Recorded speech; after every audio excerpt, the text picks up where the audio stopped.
सोरा कुठं चालली आहे? मार्केटला.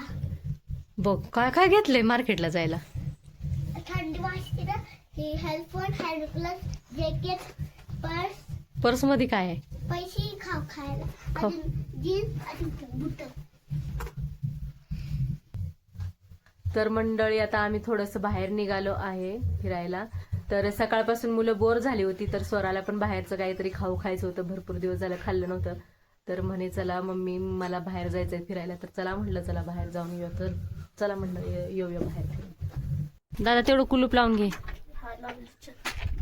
तर मंडळी बघा बाहेर आले तर असं वातावरण झालेलं आहे पूर्ण. आम्ही सकाळपासून बाहेरच आलो नव्हतो. बाहेर आलो तर बघा काय पाहते, पहाडीवरती पूर्ण बर्फ पडतोय.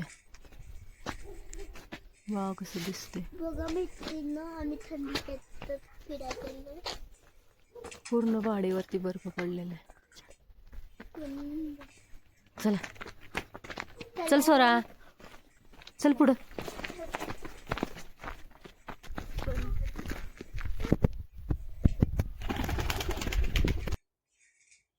तर इथं पहा कबूतर पाणी पिताना दिसला. आम्ही त्या कबुतरला पाहत होतो.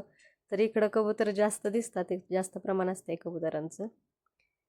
तर पहा स्वराने कसं बेल्टही लावलाय आणि तो हे पण लावून आली, हेडफोन बी लावलाय तिनं.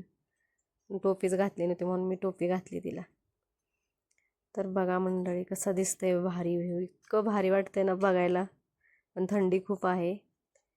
चल इकडं कुत्रे खूप थंडीमध्ये फिरत असतात. थंडीमध्ये कुत्र्यांपासून भीती असते जरा. तर चला आम्ही निघालोय. हे बघा झाडं पूर्ण सुकून गेले, झाडाला एकही पान राहिलेलं नाही. ह्या समोरचा व्ह्यू तर इतका भारी दिसतोय ना मंडळी, काय सांगू तुम्हाला. प्रत्यक्ष डोळ्यांनी पाहिल्यावर ते वेगळंच वाटतंय डोळ्यांना, पण असं फोटोमध्ये एवढं क्लिअर वाटत नाही तुम्हाला. तरी पण तुम्ही पाहून आनंद घेऊ शकता. हे पण बघा किती भारी वाटतंय. पूर्ण बर्फ आहे सगळीकडे.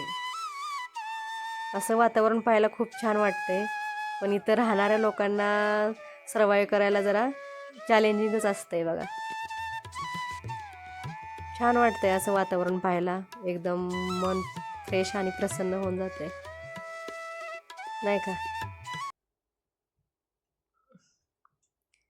तर इथं बघा हा डॉगी दिसतोय, कसं मोठं आहे. केसळ असतात इकडची डॉगी. बघा कसं पाहतंय. डॉगींचा धोका असतोय. असं डॉगी फिरतात म्हणून आम्ही बाहेर जास्त निघत नाही. तर बघा आम्ही चाललोय पुढं. साधारण 1-1.5 किलोमीटरवर दुकान आहे, तिथं जाणार आहे आम्ही आता. हे बघा समोरची पहाडी खाली ज्या साईडला जास्त सूर्यप्रकाश होतो त्या साईडचा बर्फ लगेच वितळला जातो. तर पहा आम्ही आलोय आता इथं दुकानात. तर स्वराची बघा काय काय फरमाईश आहे. मला हे घे ते घे. तिथं गेल्यावर तिचं चालूच होतं मला हे दे. तिला पण समजत नाही की मला काय घ्यावं आणि काय नाही. जे दिसल तेच पाहिजे असतं. तिला वाटतं हेही घ्यावं तेही घ्यावं. ते बघा कुरकुरे शोधत होते. मी इथून जाताना सांगितलं होतं कुरकुरे खायचं नाही. कुरकुरे खाल्ले की तिला त्रास होतो लगेच, सर्दी खोकला. तर आम्ही घेतलंय असं स्नॅक्सच सामान घेतलं, दुसरं काय घेतलं नाही. असं स्नॅकच घेतलंय. मुलांना तर तेच तर हवं असतंय. घेतला आणि बघा आलो आम्ही नंतर रिटर्न येताना पाठीमागचा व्ह्यू बघा. अशी पहाडी आहे. ह्या पहाडीवरती बर्फ होता, पण समोरच्या पहाडीवरती नव्हता, वितळलेला होता. झाडाला पण पान नाही. बघा हे मुली आहेत आमच्या समोर जातात, ते डॉगीला पाहून बघा कसे रस्ता सोडून एकदम कोपऱ्यातून चालले ते. कारण इकडं डॉगींचा खतरा असतो, ते थंडीमध्ये अटॅकही करू शकतात म्हणून त्यांच्यापासून सांभाळून राहावं लागतं. तर आम्ही इथे पोचलोय घरी आता. घरी आलो आम्ही आता. तर मंडळी बघा आता आम्ही घरी आलेलो आहे. तर बघा आता काय सामान घेऊन आली स्वरा तिच्यासाठी खाऊ. काय काय आणलंय स्वरा बघ. मम्मी बघ काय काय आणलंय दाखव.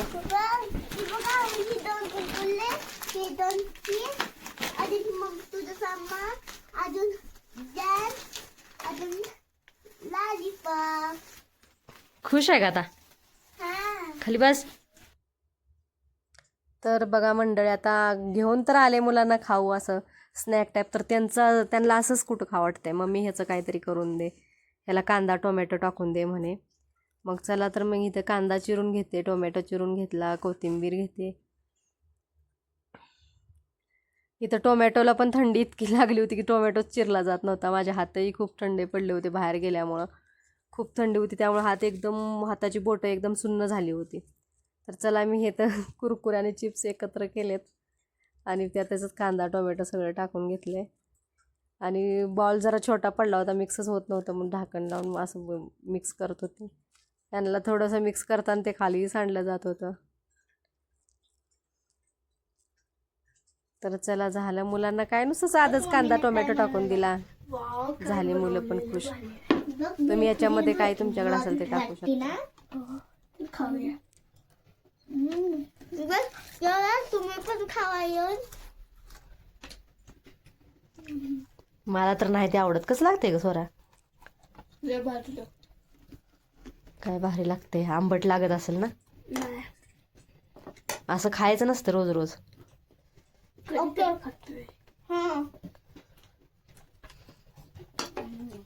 तर इथं संध्याकाळी मी दही लावण्यासाठी घेतलाय. तर पहा मैत्रिणी, दही लावायच्या भरपूर ट्रिक काही आहे, भरपूर सांगितलेलं आहे. यूट्यूबवर पण भरपूर व्हिडिओ आहेत. पण मी माझ्या पद्धतीनं दही कसं लावते तर तुम्ही पहा. मी तर दूध गरम व्हायला ठेवलेलं आहे. इकडं थंडी आहे, थंडीमुळं दही लवकर लागलं जात नाही. तर मी कोणती ट्रिक वापरते ते तुम्हाला नक्की शेअर करणार आहे. तर बघा, हे तर मी दूध गरम करून घेतलं आहे आणि काढून घेतलं मग मी पॉटमध्ये. आणि थंड झालं की हात बुडवून बघायचं आपण बोटं लावून, की थोडंसं गुणगुण असलं की मग त्याच्यात 2 चमचे दही घालून घ्यायचं. आणि हे दही सेट कसं करायचं, ठेवायचं तर त्याला पांघरून घालायचं व्यवस्थित. मी बघा इथं 2 ब्लँकेट पांघरून घातलेत आणि तिसरं पतलंवालं ब्लँकेट पांघरून घातलं व्यवस्थित. तर असं दही लावलं की लागलं जातं.